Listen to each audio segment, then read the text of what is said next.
Olá pessoal, Deus abençoe você.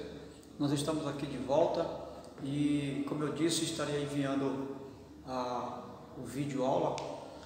Quero cumprimentar a todos com a paz do Senhor e nesse momento nós vamos estar passando para você algo a respeito da Bíblia, né? Essa é a nossa primeira aula, primeira lição, né? Já falamos algo a respeito, mas hoje estamos trazendo a nossa primeira lição do livro que tem por tema a Bíblia, e nós estaremos tratando a respeito de como a Bíblia ela é importante para os nossos dias. Nós sabemos que todas as religiões elas têm a sua norma de conduta de vida, suas leis, as suas regras de vida, né? E nós cristãos temos como regra de fé e prática a palavra de Deus, né? Temos a Bíblia, a palavra de Deus. E por falar em Bíblia, a gente vai agora procurar mostrar a você como é que surgiu essa expressão Bíblia, né? Tão importante, né? Esse livro sagrado de 60, esse compêndio de 66 livros, tão importante para mim e para você em todos os aspectos da vida, porque ela tem a sua importância no mundo espiritual, mas ela tem também a sua importância no mundo físico aqui. A Bíblia, ela é a palavra de Deus, incontestável, inerrante, infalível palavra de Deus. Nós vamos observar que na antiguidade nós não tínhamos essa expressão Bíblia, né? A expressão Bíblia ela se originou do termo bem da antiguidade, onde costumávamos chamar de papiro. Hoje nós usamos papel, nós usamos várias ferramentas para se escrever, né? A modernidade, o desenvolvimento intelectual avançou de forma que hoje muito pouco usamos até o papel, né? Hoje é no digital, né? Tudo mecanizado, né? Enviamos uma mensagem digitada e não precisamos mais estar escrevendo. Mas antigamente, os primeiros escritos, eles foram escritos em um material chamado papiro, né? Uma planta, o que era o papiro? É uma planta usada no Oriente Médio, né? No Egito Antigo, né?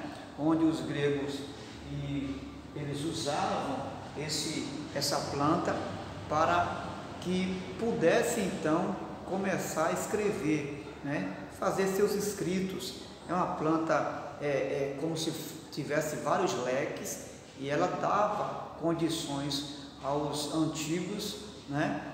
Não só no Egito, mas na Grécia Antiga, para escrever. Lembrando que esses escritos, os escritos, a forma escrita, ela surgiu mais de 4.000 anos antes de Cristo, pelos sumérios. Os povos sumérios já tinham a escrita, e essa escrita não surgiu, né, quando Moisés começou a compilar os escritos sagrados, não. É bem antes mesmo de Moisés, ok? Então, nós temos aqui o papiro, que era uma planta usada para se escrever, e com o desenvolver do tempo, né, você sabe que com o tempo tudo vai se desenvolvendo, então foi se aplicando outros nomes para o papiro, e com o tempo chegou o período de modificar esse nome por Bíblia ou Bibliões, ou seja, conjunto de livretos ou livros pequenos, conjuntos de livros pequenos. Mais tarde, o desenvolvimento, né, com o passar do tempo, essa expressão Bíblia ou livretos pequenos tornou-se com uma definição bem clara, e podemos chamar hoje de Bíblia, a Bíblia Sagrada, ou seja, escritos sagrados, ok? Então, segundo os historiadores, o primeiro homem a falar, a mencionar a expressão Bíblia na sua pregação foi João Crisóstomo. Ele foi um dos primeiros pregadores, anunciadores das Escrituras a mencionar as Escrituras, ou dar o nome às Escrituras como o nome de Bíblia, Bíblia Sagrada, né? E sagrada porque é um livro inspirado por Deus. Nesse sentido, ela se torna um livro diferenciado, sagrado. Mas deixa-me dizer uma coisa para você. Só que esse nome Bíblia, ele não se referia aos escritos sagrados. O nome Bíblia veio ser dirigido e se referido aos escritos sagrados muitos anos depois. A princípio, havia muitos outros escritos a respeito da história de outros povos, né, que eram ditos e que eram referenciados como Bíblia ou conjunto de livros também. Havia muitos outros estatutos, outros mandamentos, que não eram os mandamentos de Deus, né, para serem estudados, serem pesquisados. E como um contexto histórico, isso também é importante você saber. Hoje, é claro, quando nós falamos de Bíblia, nós estamos falando do livro sagrado, ou seja, dos 66 livros, embora que na antiguidade o começo desses livretos, esse compêndio de livros, não era designado aos escritos sagrados. Muitos anos depois, né, é que a Bíblia ela se tornou conhecida, as Escrituras se tornou conhecida como Bíblia, por também ser um conjunto de livros. Então, pelo fato de ser um conjunto de livros, só que diferenciado pelo fato de ser um conjunto de livros não comum, mas inspirado por Deus, ela também recebeu o nome de Bíblia, certo? Mas existem muitos outros compêndios de livros que também recebem o nome de Bíblia. Por quê? Porque é um conjunto de livros, só não é a Bíblia Sagrada, ok? Nós, como cristãos, vemos os escritos como a Bíblia, ok? E como todo livro, ela tem também as suas divisões. Então, nós temos aqui, bem breve, a divisão. A primeira divisão dos escritos é o Pentateuco, certo? Gênesis, Êxodo, Levítico, Número e Deuteronômio. Esse é o início da divisão do Antigo Testamento. Nós sabemos que o Antigo Testamento são compostos de 4 seções, tanto no Antigo quanto também no Novo Testamento. São divididos em 4 seções, ok? Então, a princípio, nós temos aqui Gênesis, Êxodo, Levítico, Número e Deuteronômio. É conhecido como Pentateuco, ok? O Pentateuco. Nesse sentido, o Pentateuco é um termo grego para designar os 5 primeiros livros do Antigo Testamento.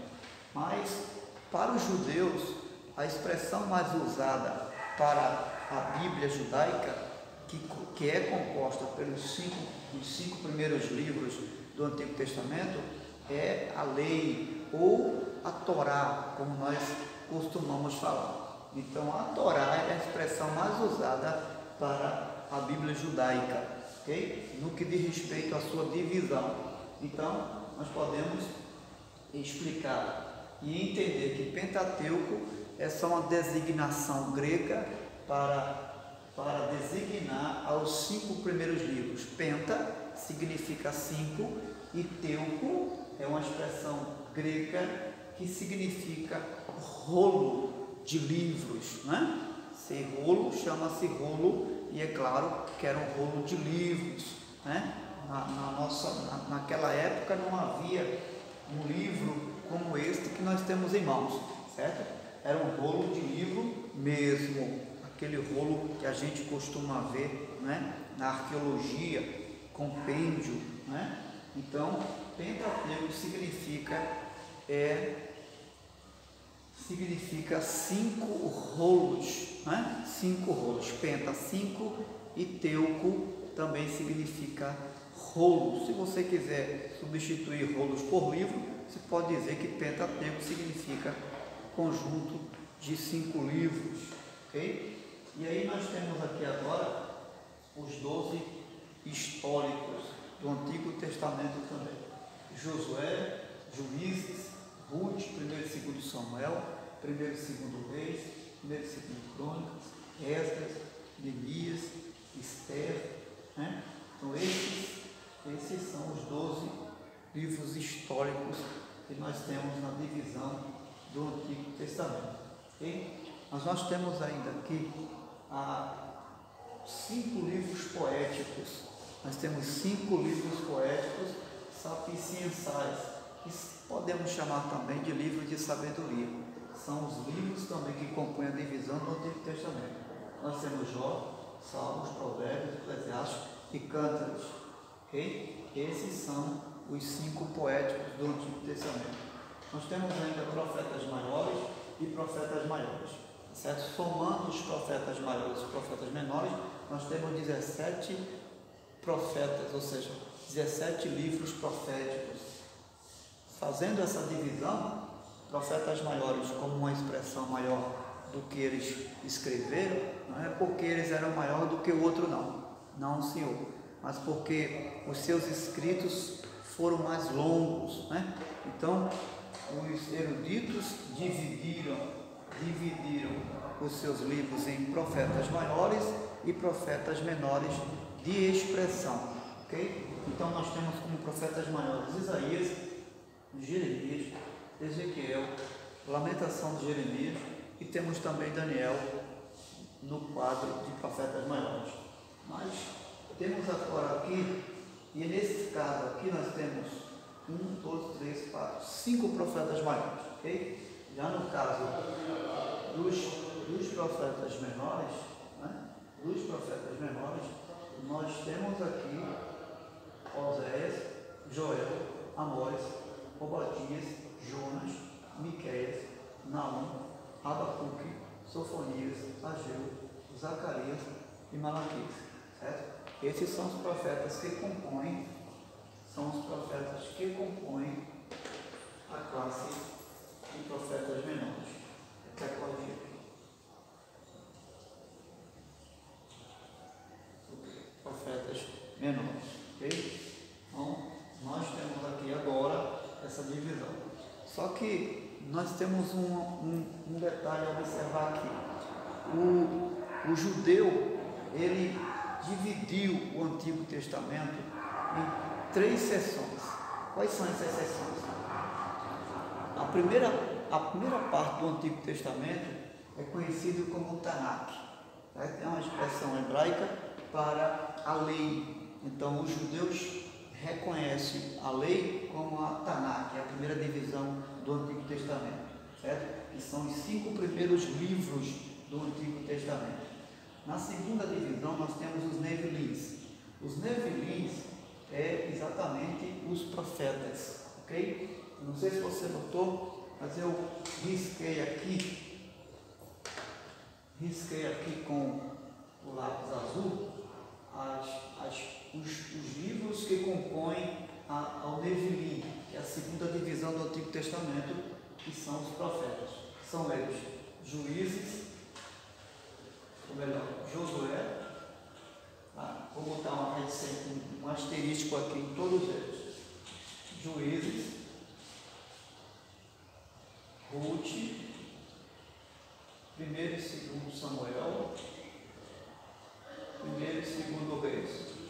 Esses são os que compõem a segunda divisão do Antigo Testamento, chamado Nevilins, que está inserido nos profetas. Depois nós temos aqui Isaías, Jeremias, Ezequiel e todos. Exatamente.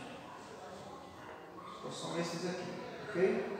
Então nós temos aqui, como segunda parte da divisão do Antigo Testamento, os profetas. Nós temos Josué, Juízes, Ruth, 1 e 2 Samuel, 1 e 2 Reis. E nós temos Isaías, Jeremias e Ezequiel, ok? Esses compõem os profetas do Antigo Testamento. Agora nós temos também uma terceira divisão do Antigo Testamento, que diz respeito ao Ketuvim. Ketuvim fala dos escritos sagrados, ok? Dos escritos. Então, quem são os que compõem os escritos? Os que compõem os escritos na divisão do Antigo Testamento são 1 e 2 Crônicas, Esdras, Neemias, Esther, todos os 5 poéticos, certo? Jó, Salmo, Provérbios, Eclesiastes e Cântares. E nós temos aqui Lamentação de Jeremias, Daniel e todos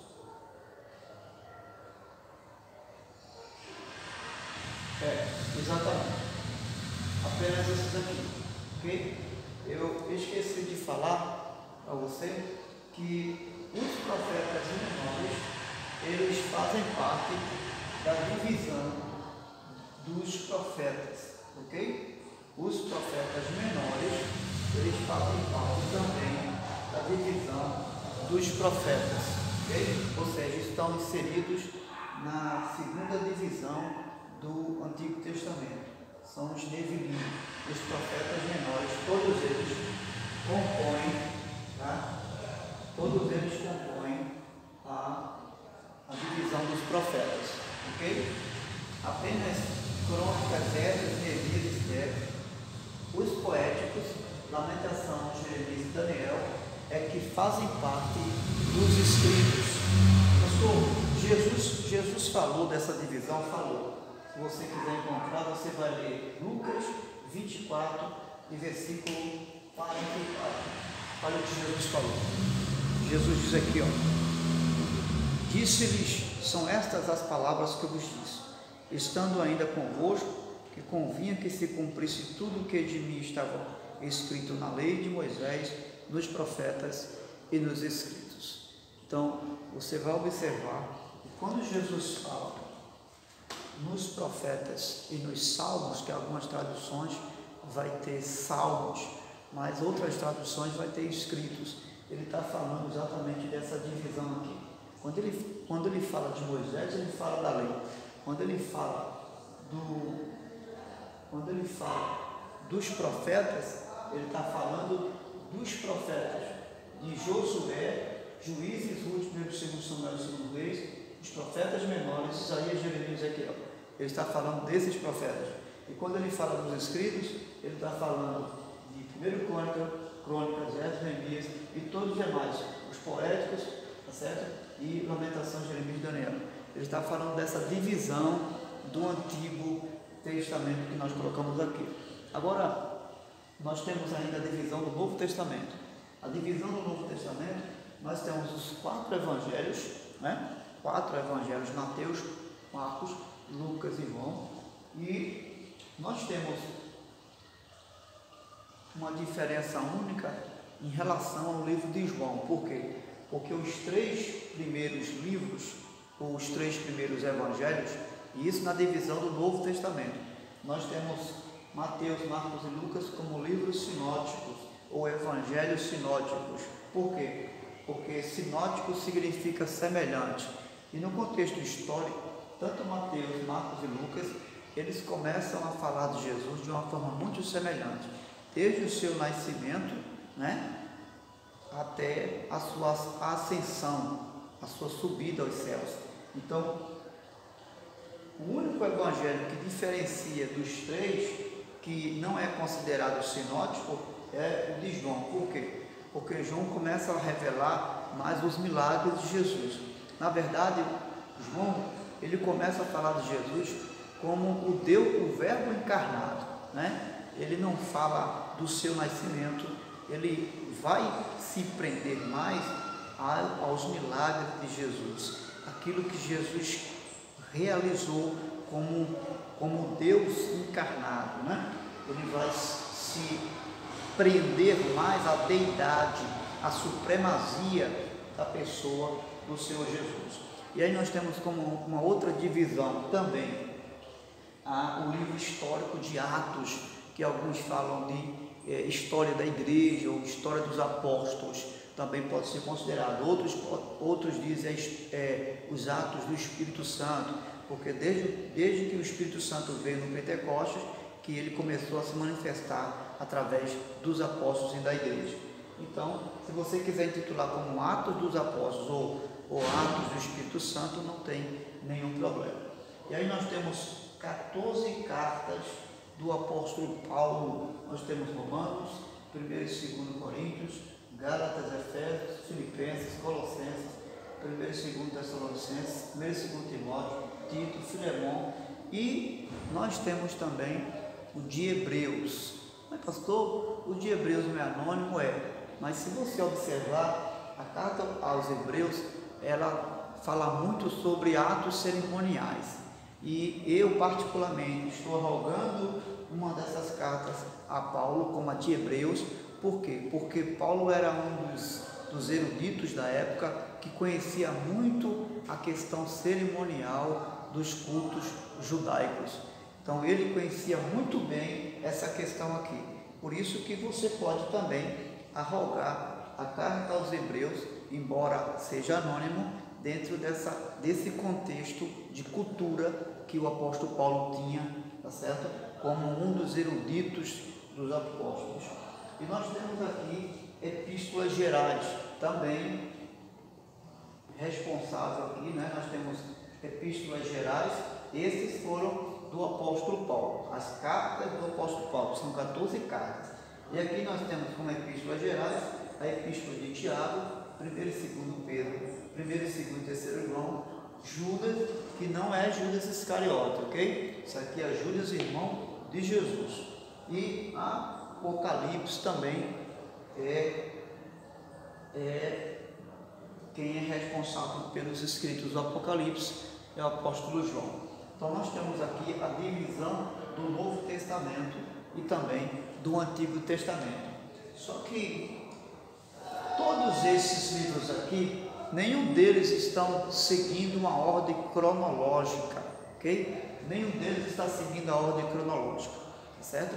E é interessante saber que mesmo não seguindo essa ordem cronológica, todos eles foram aceitos como livros inspirados por Deus, ok? Então aqui está a divisão do Antigo Testamento, ok? Essa é a divisão que nós temos do Antigo Testamento. E é claro, observando que quando nós chegamos de Gênesis a Malaquias, nós temos um período interbíblico chamado o período de 400 anos, ok? Alguns vão falar que são 430. Bom, o importante entender é que a probabilidade de tempo está entre 400 anos, tá certo?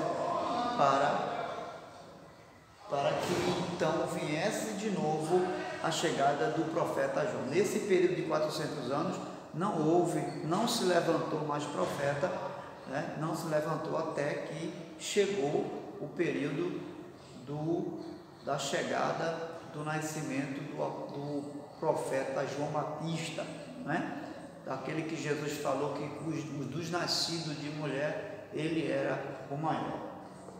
Muito bem. Então, nesse período de tempo de 400 anos, antes desses mesmos livros que estão aqui, os 66, surgiram muitos outros escritos, ok? E aí faz jus a gente lembrar, né, da expressão Bíblia, né, que eram escritos, mas eram conjunto de livros que foram escritos, mas que não pertenceram à canonização desses escritos aqui, tá certo? Então, nesse período surgiram os 7 livros apócrifos que, segundo a Igreja Católica, eles deveriam ser inseridos, inclusive na Bíblia Católica, tem os 7 livros apócrifos, lembrando que esses 7 livros apócrifos não são apenas 7, mas existem muitos outros, mas apenas